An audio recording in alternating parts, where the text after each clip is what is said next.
নিয়ে আমার সাথে ভীষণ করে বকাবকি। আমার গলা দিয়ে মুখ পুরো চুল, বসতে পারি না, কোথাও একটু দাঁড়াতে পারি না, কারোর সাথে কথা বলতে পারি না। নায়িকা থেকে অর্ডার দেখছো তো, কিন্তু এর মধ্যে কি আছে বলো তো? Happy 24th of anniversary. সত্যি আমি কোনো গিফট না নিয়ে অ্যানিভার্সারি পার্টিতে চলে গেছি।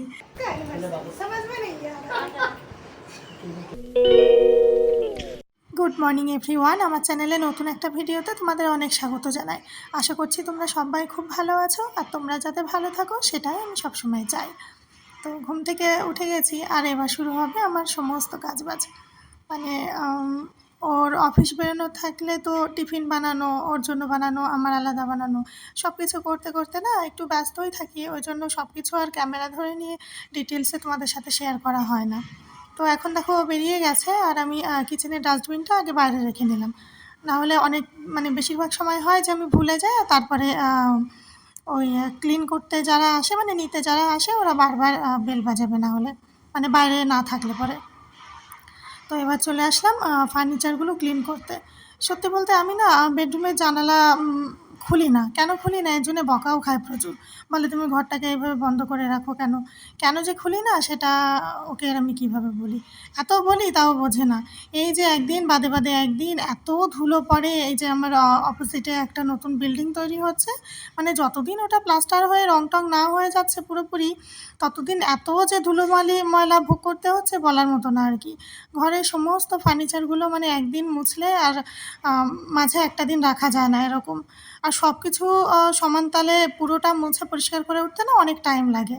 আর যেটা এই সমস্ত পরিষ্কার করার কাজ, এগুলো তো স্নান করার পরে নিশ্চয়ই ভালো লাগে না করতে। ওই জন্য স্নান করতে যাওয়ার আগেই করতে হয়। আর আমি সকালে স্নান করতে যাওয়া নিয়ে ভীষণ ব্যস্ত থাকি। মানে কখন অন্য অন্য কাজগুলো সামলে তাড়াতাড়ি স্নান করে আগে গোপালকে জাগিয়ে সকালে পুজোটা করব, এই জন্য আর কি। তবুও কী করার আছে, করতে তো হবেই, না করলে কে করবে বলো? আর এদিকে জানলা খোলা নিয়ে আমার সাথে ভীষণ করে বকাবকি। ওকে এত বলি যে দেখো এই পরিমাণ ধুলো পড়ে, ও মাঝে মধ্যে করে। মাঝে মধ্যে বলতে তাও মনে করো ওই 6 মাসে 9 মাসে একদিন। আর রোজ তো আমাকেই করতে হয় না। মানে তোমরা তো যতটা না স্পিডে দেখছো, আর এগুলো করতে যে কতটা টাইম লাগে, কষ্টের কাজ তো নয়, মেন ভীষণ সময় লাগে। আর আমি না কোনো কাজ, মানে যে কোনো কাজ অগোছালো মানে করব, আর সেটা দেখার পরে কেউ দেখে বলবে যে এই কাজটা হয়ইনি, আর সেরকম ধরনের কাজ আমি করি না। মানে আমি কাজ করব মানে সেই জিনিসটা নতুনের মতো দেখাতে হবে, একদম টিপটপ। তো দেখো এই যে স্পিডে দিয়ে তোমাদেরকে তো দেখিয়ে দিলাম, আর সব কিছু মুছে ক্লিন করে তারপর আর কি রুম ফ্রেশনার লাগিয়ে দিলাম। আর এখন আসলাম বাইরে। মানে 2 দিন বাড়ি ছিলাম না আমি, যদিও বাড়ি থেকে যাওয়ার আগেই বাইরেটা কালার করতে এসেছিলো। তো ব্যালকানির এই সাইডটা কালার হয়ে যাওয়ার পরে এই পাশটা যেভাবে অগোছালো দেখছো তোমরা, এটা একটা না পুরনো বাদ দেওয়া টেবিল, মানে কাঠেরই, এত বড় আর এত ভারী, এটা প্রয়োজন হয় না, ইউজ করিও না। আর ভাঙ্গারওয়ালাকে ডেকে বলি যে এটা নিয়ে যেতে, মানে ভাঙাচোরাওয়ালাকে আর কি। উনি মানে একদিন ছেড়ে ছেড়েই আসে পুরো সোসাইটির মধ্যে আর কি, বলতে থাকে। বড় গাড়ি নিয়েই ঢোকে সবাই বলছিল, মানে বড় বড় জিনিসপত্র উনি নিয়ে যায়। সবাই বলে যে মানে টাকা দিয়ে কিনে তবে নিয়ে যায়, পুরনো জিনিসে যে জিনিসের যেরকম দাম হওয়া উচিত আর কি। তো ওনাকে ডেকে বললাম যে নিয়ে যেতে, মানে পয়সা না দিক অন্তত ফ্রিতে ফ্রিতে অন্তত নিয়ে যাও। তো উনি নিল না বলতে, মানে এত বড় আর ভারী, হয়তো বের করতে সমস্যা ঝামেলা হবে, বা ওনার গাড়ি হয়তো পুরো ভরে যাবে, এই জন্য কিনা জানি না, মানে এমন সমস্যায় পড়েছে এটাকে কোথায় রেখে আসি, ফেলে দিই, এরকম একটা অবস্থা মনে হচ্ছে।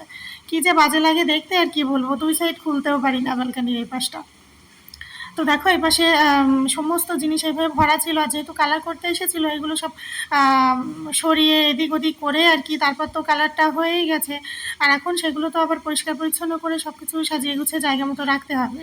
তো সেইটাই আর কি করছি। মানে এত গরম লাগছে, আর ওই পাশটা দেখছো কি রোদ, আর কি রোদে ভরা, তবুও সব কিছু করলাম পরিষ্কার করে ঝেড়ে মুছে। এখন দেখো আমার অবস্থা, এত ঘেমে গেছি, প্রচুর রোদ বললাম না, মানে গরমে ঘেমে পুরো ভিজে গেছি আমি। তোমরা হয়তো অতটা বুঝতে পারছো না, দেখো আমার গলা দিয়ে মুখ পুরো চুল ভিজে, মানে পুরো ঘামে ভেজা। আর হাত দুটো তো পুরো মনে হচ্ছে একদম তেলের মধ্যে ময়লা বেঁধে রয়েছে এরকম। তো তারপরে ওগুলো তো পরিষ্কার পরিচ্ছন্ন করে উঠলাম, এখন যাচ্ছি স্নান করতে। আর এই যে নাইটিটা দেখলে, এটা হচ্ছে নতুন নিয়েছি। আমি তো পুজো করি আলাদা পোশাক থাকে, আলাদা পোশাক পরেই করি সব কিছুই। তো এর আগে যে নাইটিটা পরে পুজো করছিলাম ওটা অনেক বেশি খারাপ হয়ে গেছিলো, তো এটা নিয়েছি মানে 2 দিন হয়েছে। তো সেটাই তোমাদেরকে একটু দেখিয়ে নিলাম। আর এখন স্নান তো হয়ে গেছে, এবার একটু রিলিফ লাগছে, মানে কি পরিমাণ যে ফ্রেশ লাগছে। গরমে মনে হচ্ছে 4-5 বার করে করে স্নান করি। স্নান করতে ক্ষতি নেই, কিন্তু সমস্যা হচ্ছে আমার পায়ে যে জিনিসটা হয়েছে সেটা না পাচ্ছি তোমাদেরকে দেখাতে, না পাচ্ছি নিজে সহ্য করতে, খালি মুখেই বলে যাচ্ছি। ওষুধ যদিও চলছে, একটু বেশি প্রেশার পড়ে গেলে না খুব ব্যথা যন্ত্রণা করছে। তার জন্য ওষুধ আছে, কিন্তু ওই যে ওষুধ খাচ্ছি খাচ্ছি খেয়েই যাচ্ছি, এই আর কি। তো মানে ওখানটার পরিস্থিতিটা এমনটাই যে শুধু তোমাদেরকে মুখেই বলতে হচ্ছে, না পারছি মানে ফটো তুলে দেখাতে, না পারছি ভিডিও করে দেখাতে। তো জানি না ওটার কি অবস্থা কি হবে। প্রতিনিয়ত সেই পা নিয়ে তো সমান তালে কাজকর্ম করেই চলেছি। আর এখন বসলাম পুজোয়। খুব লেট হয়ে গেছে, মানে এক্সট্রা কাজকর্ম বলি না তোমাদেরকে, সকালে ব্যস্ত থাকি কারণ ওর তো মানে ডে শিফট থাকলে লাঞ্চ টাইমে অনুযায়ী আমাকে খাবারটাও রেডি করতে হবে, মানে দুপুরের খাবার। তো মানে মনের মধ্যে এত ব্যস্ততা থাকে, আমি একটা সেকেন্ডের জন্যও সকালে বসতে পারি না, কোথাও একটু দাঁড়াতে পারি না, কারোর সাথে কথা বলতে পারি না, এরকম। অনেকে হয়তো ভাববে যে দুজনের ঘর সংসারে কী এমন এত কাজ থাকে। সবার ঘর সংসারের কাজকর্ম না সম্পূর্ণ আলাদা। হ্যাঁ, হয়তো ঝাড় মোছা, রান্নাবান্না এগুলো হয়তো কাজের নামগুলো একই, কিন্তু ধরন, পরিমাণ এগুলো তো সবটাই ভিন্ন থাকে। ভিন্ন থাকে কেন বললাম? কারণ অবশ্যই ভিন্ন থাকে। কম বেশি ব্যাপারটা তো থাকেই না? আর তাছাড়া আমার একটু টাইমই লাগে কাজকর্ম করতে।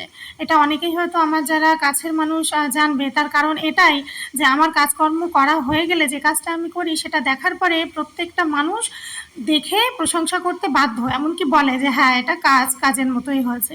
মানে কাজ করলাম আর সেটা অপরিষ্কার অপরিচ্ছন্ন ওইভাবেই থেকে গেল। মানে মেন কথা হচ্ছে মানে জগায় মাথায় করে কাজ করা। যাই হোক, আমি সেটাই আর কি বোঝাতে চাইছি তোমাদেরকে। আমি যে কাজে হাত দিই সেটা একদম পুরো নিখুঁত হতে হবে, এরকমভাবেই আমি করতে পছন্দ করি। না হলে আমার নিজেরও পছন্দ হয় না। হয়তো বা এজন্যই একটু টাইম বেশি লেগে যায়। কিন্তু কি করব বলো, আমি তো ওই মানে মাঝখান থেকে ওইভাবে অগোছালোভাবে কাজ করতে পারি না। তো যাই হোক, অনেক কথা তো বললাম। আর এদিকে পুজোয় বসে গেছি।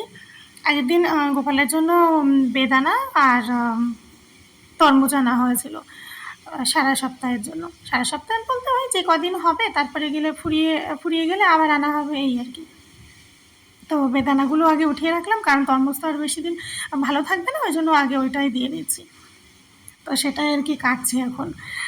ঠাকুরের ফল কাটা বটিটা এতটাই ছোট, তো ওটা দিয়ে হচ্ছিল না। তরমুজ তো খুবই ভারী ছিল, ওই জন্য আর কি। আমার বড় দেখে আর একটা বটি আর কি ঠাকুর ঘরের জন্য মানে নিতে হবে, অর্ডার দিয়ে বানিয়ে নেব। এখানে তো পাওয়া যায় না, এটাই হচ্ছে মুশকিল। তো কী করব, নেক্সট বার কলকাতা যাব যখন, তখন আবার অর্ডার দিয়ে বানিয়ে নিয়ে আসবো একটা। আর আজকে এঁচোড় রান্না করেছি, সময় এত কম ছিল যে তোমাদের সাথে আর শেয়ার করতে পারিনি। আর শাক ভাজা করেছিলাম। এঁচোড়টা না নিরামিষভাবেই করেছি, চিংড়ি মাছও ছিল না, আর কেমন যেন হয়ে গেছিলো এঁচোড়টা, ওই জন্য খুব একটা ভালো হয়নি, মোটামুটি হয়েছে আর কি। তো দুপুরে খাওয়া দাওয়ার পরে একটু রেস্ট করছিলাম, আর বিকেলবেলা দেখলাম আমার একটা পার্সেল এসছে। নাইকা থেকে অর্ডার দেখছো তো, কিন্তু এর মধ্যে কী আছে বলো তো? তোমরা দেখেই নিয়েছো। এই তো এটা, এর ভিতরে একটা ননস্টিক কড়াই আছে। এটা হচ্ছে ইউটিউবে যে ফেমাস শেফ আছেন না, সঞ্জীব কাপুর, ওনারই প্রমোশনের ব্র্যান্ড ওয়ান্ডার শেফ কোম্পানির। আজকাল এই ননস্টিক কড়াইগুলোর প্রতি আমার কী যে নেশা হয়েছে, মনে হয় প্রত্যেক মাসে একটা করে কিনতে পারলে ভালো হয়। আর এই যে শখের জিনিস বা রান্নাঘরে যেগুলো যা কিনি বা আমার প্রয়োজনীয় যেগুলো, সবগুলো কিন্তু আমি আমার নিজের টাকা থেকে কিনি। মানে হাজব্যান্ডের থেকে আমি 1 টাকা চাইও না, নিও না। একথা বললাম কারণ অনেকে তো অনেক কিছু মানে ভাবার জন্য রেডি হয়ে থাকে, এই জন্যে আর কি। আর সন্ধ্যাবেলায় সন্ধ্যা পুজো দিয়ে গোপালকে শয়ন দিয়ে সেজে গুজে খালি হাতে চললাম অ্যানিভার্সারি পার্টিতে।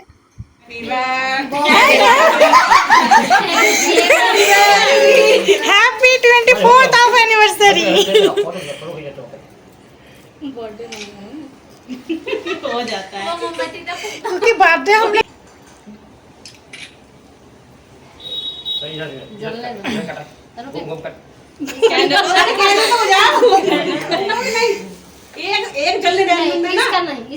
फूकेंगे और कई लोग बर्थडे का चलेगा इसका नहीं फूकेंगे नहीं एक जलते रहती है ना तो और वैसे कर दो अब तो कट गया अब कोई टेंशन नहीं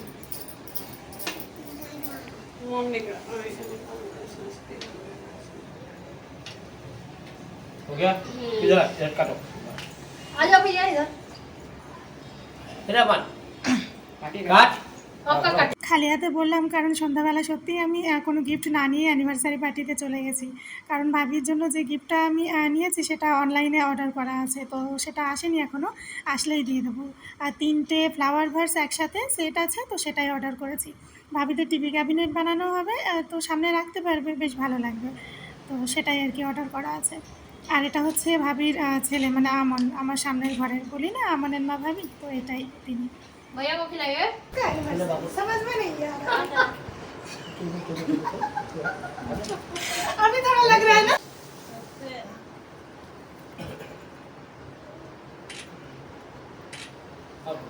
चलो भैया हाँ तुम्हारा भैया आप भी आ जाइए ना इस साइड में, भाग इधर इधर देखो इधर देखो रखा इस साइड में ही है, इस साइड में ही है भैया, ये तो फोटो वीडियो में कुछ नहीं जाएगा। तो सही है এদিকে অ্যানিভার্সারি পার্টি তো বেশ জমিয়ে উঠেছে, আর কুমকুম ভাবি রানী ভাবিকে কেক খাওয়াতে থাকুক, আর আমরা ব্লগটা এখানে এন্ড করি। আর ভিডিওটা তোমাদের কেমন লাগলো অবশ্যই কমেন্ট করে জানিও, ভালো লাগলে একটা লাইক করে দিও, আর সুন্দর একটা কমেন্ট করে জানিও যে ভিডিওটা তোমাদের কাছে কেমন লেগেছে। ভালো লাগলে কিন্তু অবশ্যই লাইক করে রেখো, আর চ্যানেলটাকে সাবস্ক্রাইব করে রেখো গুজরাটি লাইফস্টাইলের নেক্সট সুন্দর সুন্দর ভিডিওগুলো দেখতে। আর আমার ফেসবুক পেজ এই সেম নামেই আছে, গুজরাটি ব্লগার সুমি, তোমরা বিভিন্ন টাইপ অফ ভিডিও দেখতে অবশ্যই আমার পেজটাকেও ফলো করে রেখো। আর এই দেখো শেষে আমরা করছিলাম রিলস, কিন্তু নেটওয়ার্ক কানেকশানের জন্য সেটা আর কি ঠিকঠাকভাবে হয়নি। আর এখানে তো বেশ মজা করছিলাম। তো ভিডিওটা এখানে এন্ড করছি, তোমরা খুব ভালো থেকো, সুস্থ থেকো, দেখা হচ্ছে নেক্সট একটা সুন্দর ভিডিওর সাথে। টাটা।